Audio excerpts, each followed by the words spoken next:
abantu omama bakhwele bezehlele emadodeni, kodwa izwi lenkosi limile lona. Indoda inhloko.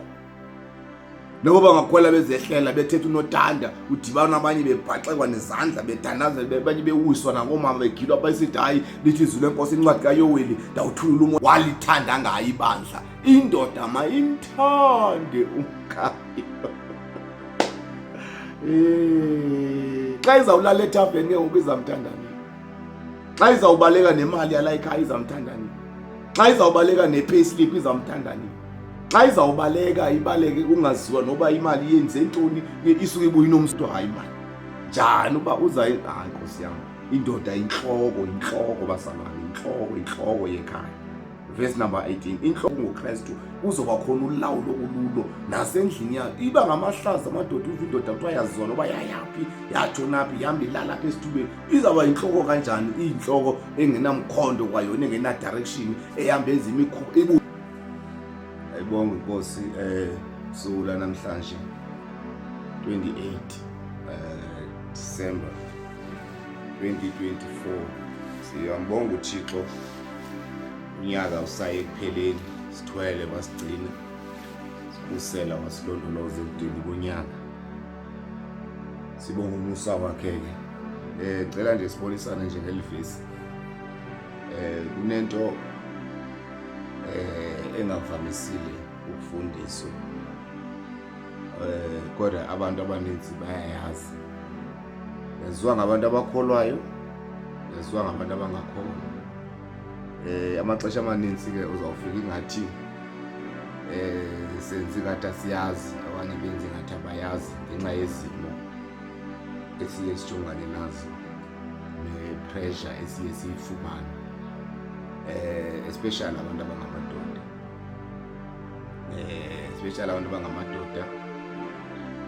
Siye silitsibe livesi abakholwayo, then uyawudibana nabangakholwayo beyikota mpela. Efese chapter number 5 verse number 23-25. Kuba khona isimo apho khona abafana bawele from ekubeni ngabafana babe ngotata bamakhaya. Now kulindelekile ukuba babe ne-understanding ukuba benza ntoni, kulindeleke ntoni, kuyintoni into efuneka kuyo. Kube khona isimo lapho khona intombi ziwela siyoba ngomama bamakhaya. Now nabo-ke kufuneka babe ne-understanding, babe nokuqonda ukuba yintoni labangena kuyo, yintoni labazayo efunendelekileyo ngokwezwi likaThixo.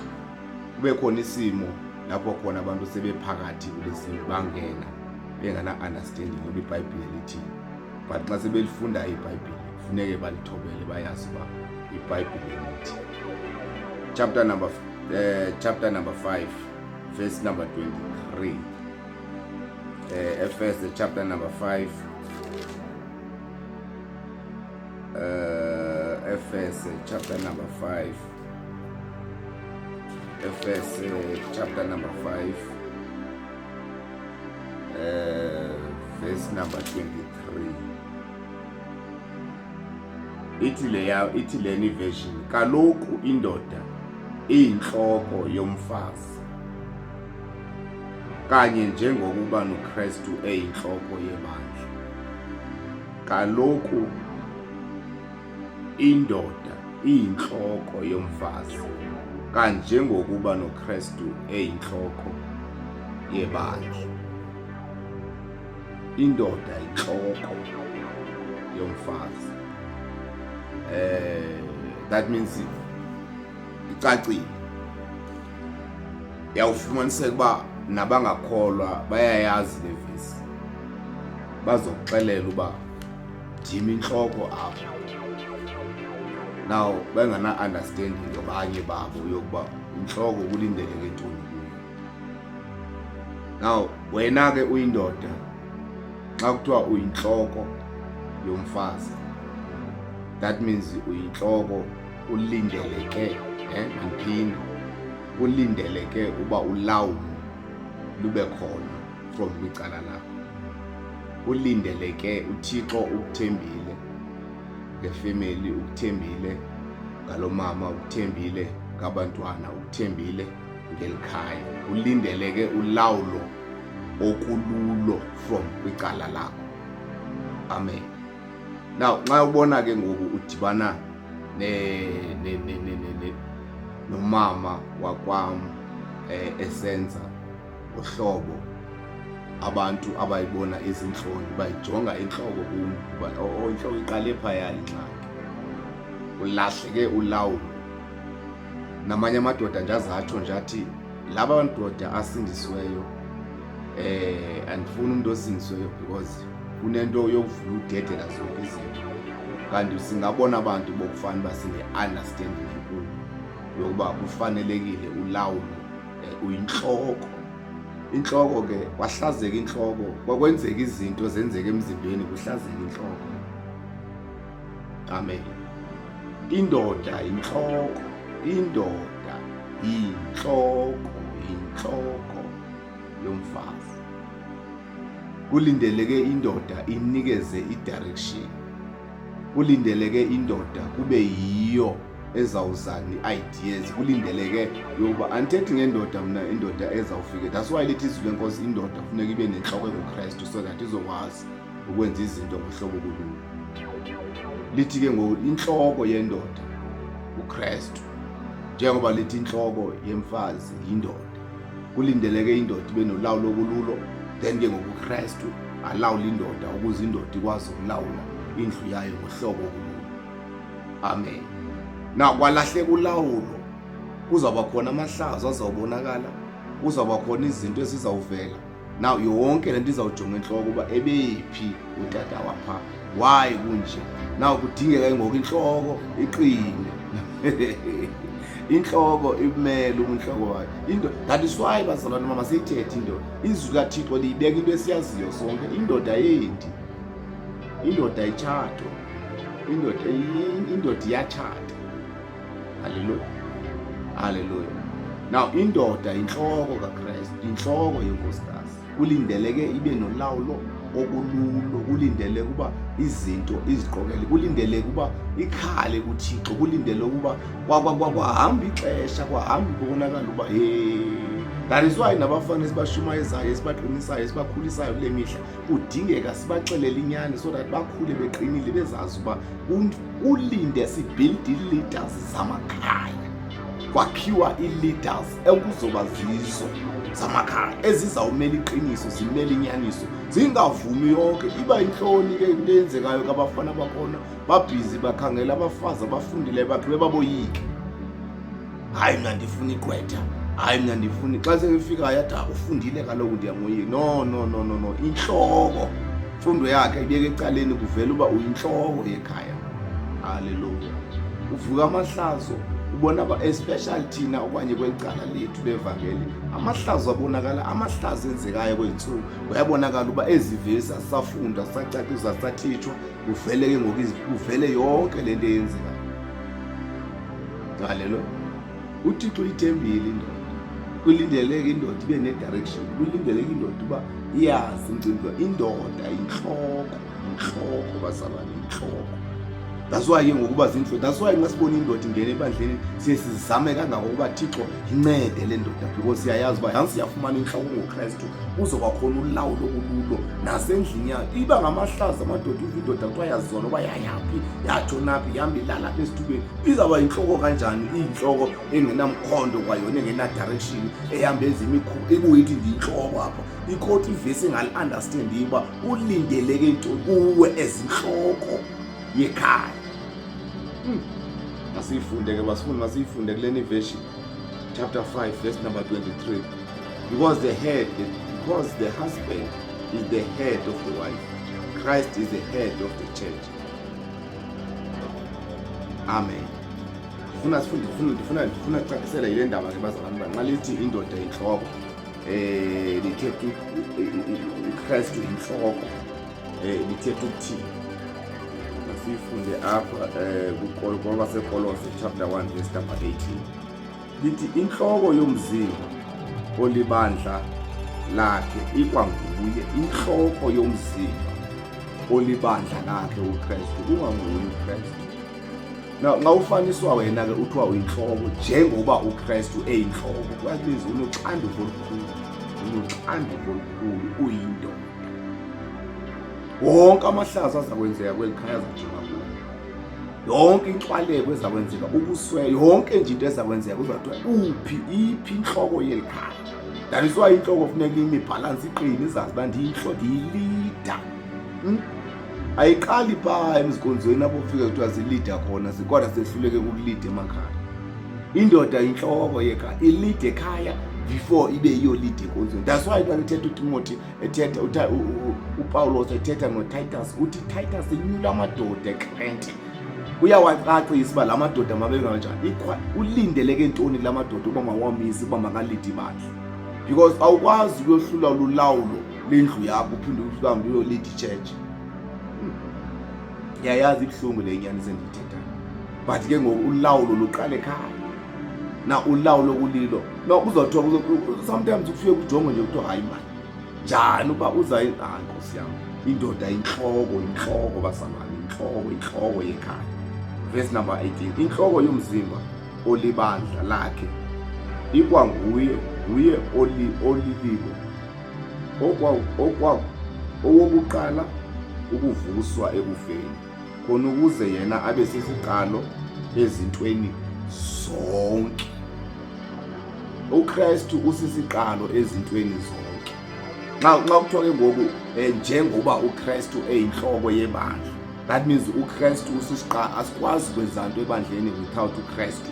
Now kudingeka simcele uKristu, kudingeka sibe kuKristu, kudingeka ulawulo lukaKristu, kudingeka sifihle yonke into siyenze egameni likaKristu ngoba usisiqalo, usisiphelo.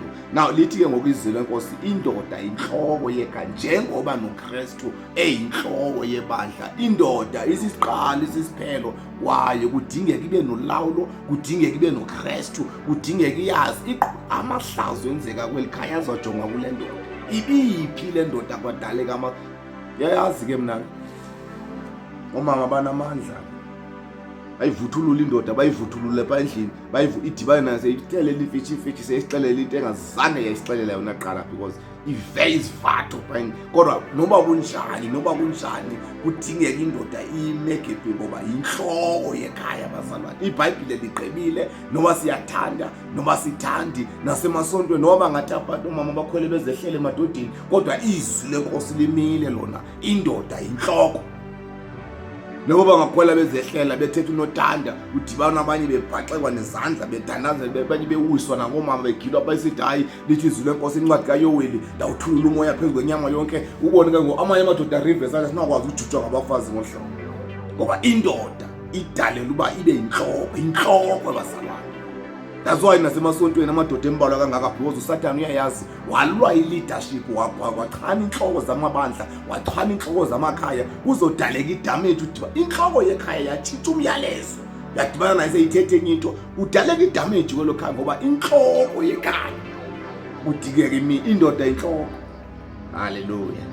Now awudingeki masingapheli uverse number 23, masehle siyele ezantsi so that understand uba apha ebunhlokweni kudingeka ntoni. Awuminje uba ndiyinhloko kodwa i-output ungabuvezi ubunhloko bakho nolawulo bululo. Verse number 25 Efeso chapter number 5 sifunde uverse number 25 kwenzela uba siyiyeke bazalwane. But yona nto ndiyigxininisayo, indoda inhloko. Siyathanda asithandi, u-50-50 asinayo u-50-50 evangelini kweli likaKristu. Akuthiwa indoda inhloko icala elithile leli, indoda inhloko. Gqibile ivangeli lenkosi liqhibile ngolo hlobo. That's why nangoku ubona basawukhulisa abafana abazaba ngoTemtem, sawukhulisa abafana abangazukwazi ukubuild ifamily, because kaloku siyabaleka kula mavisi. Silahlekelwe bobunhloko thina qala emakhaya. Kudingeka thina siyimessage, indoda inhloko yekhaya, indoda inhloko. Yeah, indoda inhloko. Verse number 25.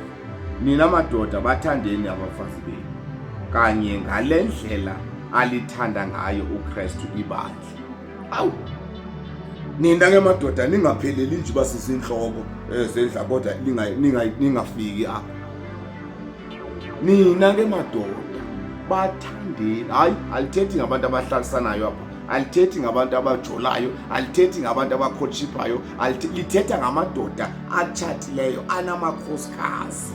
Lithi ke ngoku iBhayibhile ke ngoku nina ke madoda bathandeni abenu abafazi.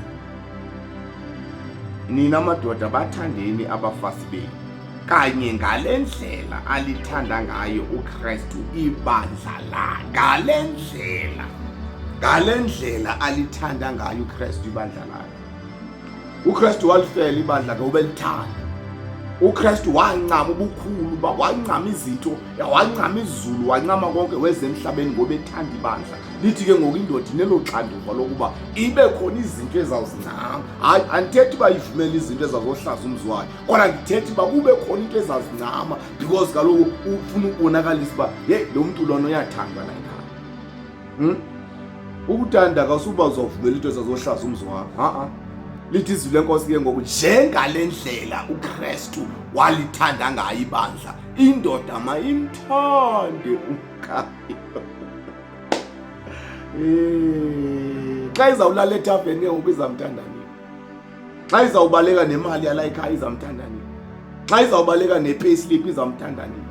Xa izawubaleka ibaleke kungaziwa noba imali yenze ntoni, isuke ibuye inomsindo nje, kungaziwa noba iphangela i-working hours zayo zithini, kungaziwa noba ilive ithatha nini, kungaziwa inama-secret anzima ewafihlileyo. Lithi izwi lenkosi njengale ndlela uKristu walithanda ngayo ibandla, indoda mayimthande ngolo hlobo umkayo. Ingemi nje ithi ndiyinhloko apha. Now first thing mayibe nayo mayibe nenhloko nguKristu ukuze ikwazi uba ibe yinhloko ezawukwazi ukulawula indlu yayo ngendlela uKristu afuna ngayo. Haleluya. Indoda inhloko yekhaya, inhloko. Into eqalebesha isejonga nje ngasijonga sithi ikhona inkinga. Hayi, indoda inhloko iBhayibhile imini. Ayipheleli kapha ebuhlokweni ke ngoku. Now indoda ke ngokufuneka imthande umkayo. Yeah, nexanduva, nexanduva. Thiba nendoda ikhala ithi hayi andiyazi uba ndizamthanda kanjani, ndiyamthanda kodwa uba ndimthanda. Unexanduva. Udibane nami sithi hayi uthi lo mama ndimthandi, uthi lo mama unexanduva lokuthanda umkayo. Umthanda. Awukwazi ke ngokuba ukhompithe naye, awukwazi ngoba yinhloko wena, yena uyinkosi. Now ufuneke ngoku nitsale njengale ndlela uKristu afuna alithanda ngayo ibandla. Haleluya. Indoda inhloko. Hayi ndimncamile, uncamile kodwa amahlazo wakhe azawubuye lapha kuyo. Hayi ndimncamile lo mama. Hayi akho nto endaphinde, ayikho nyani into waphinde uyenze ngaphandle uba uyokhala kuThixo uthi Thixo naku ndilahlekana nolawulo lakwami. Indoda inhloko wekhaya, thanda umkayo.